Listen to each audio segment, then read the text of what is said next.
President Sebastián Piñera, who served 2 terms and was likewise a very rich person finance manager, has passed on in a helicopter crash at 74 years old.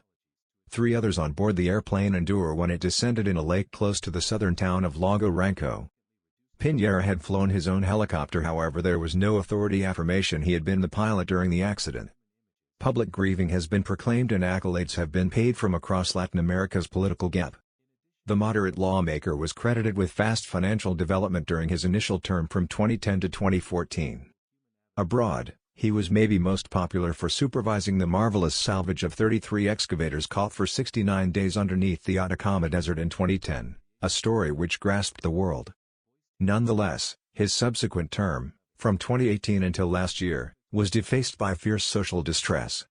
His body was recovered by the Chilean naval force after the accident in a locale where, as per Spanish paper El País, he enjoyed occasions with his family each February. Declaring 3 days of grieving and a state memorial service, his liberal replacement as Chile's leader, Gabriel Boric, honored Piñera. "We are all Chilean, we ought to dream it, draw it and assemble it together," he said. Sebastián Piñera said this when he accepted his second official term on 11/1 2018.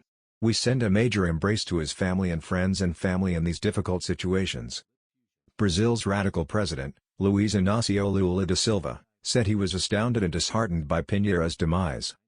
"We got along, we attempted to fortify the connection between our nations and we generally had a decent discourse, when we were the 2 presidents, and furthermore when we weren't," he composed on X. Argentina's previous moderate president Mauricio Macri said Piñera's demise was an indispensable misfortune and he felt massive bitterness, while Iván Duque, the previous moderate leader of Colombia, said he felt incredible misery over the passing of his companion.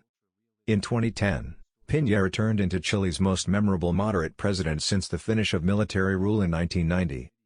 The Harvard-prepared financial expert uprooted the country's most memorable female president, Michelle Bachelet, promising to turn its business insight to the country's monetary development. Brought into the world in 1949, he became quite possibly of Chile's most extravagant man, making a big deal about his cash during the 1980s when he acquainted charge cards with Chile through his organization Bancard. He likewise put resources into Chile's greatest principal carrier, LAN Chile, the nation's top football club, Colo, and a TV station.